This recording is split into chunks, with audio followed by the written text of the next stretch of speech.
এই পৃথিবীতে বিস্ময়ের অভাব নেই। পাহাড় থেকে শুরু করে সমুদ্র, প্রকৃতির সব উপাদানই যেন প্রতিনিয়ত তাদের চমকপ্রদ খেল দেখিয়ে যাচ্ছে। সেই চমকপ্রদ খেলার অন্যতম একটি হচ্ছে অরোরা বোরিয়ালিস।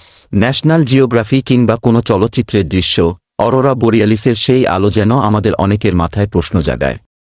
অনেকে হয়তো আলোকে কৃত্রিমও মনে করতে পারেন, তবে সেটি কৃত্রিম কোনো ঘটনা নয়, বরং প্রকৃতি সৃষ্ট এক অনন্য ঘটনা যা পৃথিবীর উত্তর এবং দক্ষিণ মেরুতে ঘটতে দেখা যায়। এদেরকে বলা হয় মেরুজ্যোতি। আজকের আয়োজন নর্দার্ন লাইটস অর্থাৎ অরোরা বোরিয়ালিস নিয়ে। অরোরাকে একটি পোলার লাইট বলা হয়, যেটা আকাশে প্রাকৃতিক আলো প্রদর্শন করে।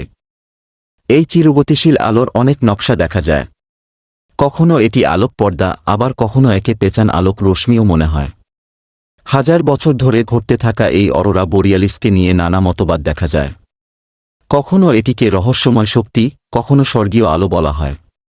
বেশিরভাগ অরোরা দেখা যায় একটি নির্দিষ্ট বন্ধনীর মধ্যে, আর এই বন্ধনীকে ব্যান্ড অরোরাল জোন বলা হয়ে থাকে, যেটি সাধারণত উচ্চতার দিক থেকে 3 ডিগ্রি থেকে 6 ডিগ্রি প্রশস্ত এবং জিওমেট্রিক পোল থেকে 10 থেকে 20 ডিগ্রি হয়ে থাকে।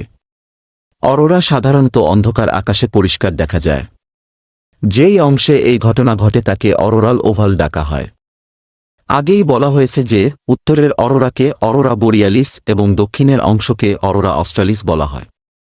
এগুলো আলাস্কা, কানাডার কিছু প্রদেশ, Iceland, Greenland, Norway, Sweden, Finland এবং রাশিয়াতে দেখা যায়। তবে মানুষের কাছে নরওয়ের অরোরা বেশি জনপ্রিয়। এছাড়াও হঠাৎ আলোর এই খেলা এস্তোনিয়া, লাটভিয়া, ডেনমার্ক, এমনকি স্কটল্যান্ডেও দেখা যায়, তবে এর পরিমাণ খুবই হালকা। অরোরা অর্থাৎ অরোরা বোরিয়ালিস কেন হয় তার জন্য সম্পূর্ণ প্রমাণিত ভিত্তি এখনও জানা যায়নি। মৌলিক বিষয়টি হচ্ছে পৃথিবীর চৌম্বকক্ষেত্রের সাথে সূর্যের থেকে আসা সৌরঝড়ের মিথস্ক্রিয়াতে এর সৃষ্টি হয়ে থাকে। নর্দার্ন লাইটসের এই উজ্জ্বল রং মূলত রাসায়নিক মিশ্রণের ফলে হয়। সব ধরনের অণু এবং পরমাণু তথা হাইড্রোজেন কিংবা কার্বন ডাই অক্সাইড নিজেদের রঙের সাথে বিকিরণ করে। সূর্য হতে আসা এই ঝড়ও প্রতিনিয়তই ঘটে চলছে।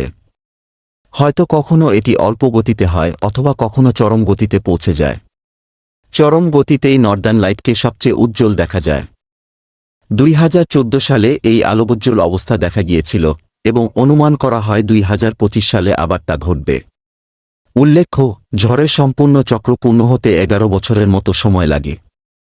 অরোরা বোরিয়ালিসকে সচক্ষে দেখতে চাইলে আপনার জন্য রয়েছে কিছু জায়গা। পূর্বেই বলা হয়েছে নর্দার্ন লাইটস বিশ্বের উত্তর মেরুতে দেখা যায়। এই উত্তর মেরুতেও নির্দিষ্ট কিছু জায়গা রয়েছে যেখানে এর খুব পরিষ্কার অভিজ্ঞতা নেওয়া যায়। আপনি যদি আলাস্কা গিয়ে দেখেন তাহলে খুব ভালো দেখতে পারবেন। ফিনল্যান্ডে নর্দার্ন লাইটস বছরের 200 দিনেরও বেশি সময় ধরে দেখা যায়। দেশের বিভিন্ন অঞ্চলে এই অসম্ভব দৃশ্য দেখার জন্য রিসোর্ট হাউস রয়েছে। অল্প আলোক দূষণ থাকার কারণে গ্রিনল্যান্ডে খুব পরিষ্কারভাবে নর্দার্ন লাইটস উপভোগ করা যায়। এই অংশের রঙকে গ্রিন মিল্কি লাইটও বলা হয়ে থাকে।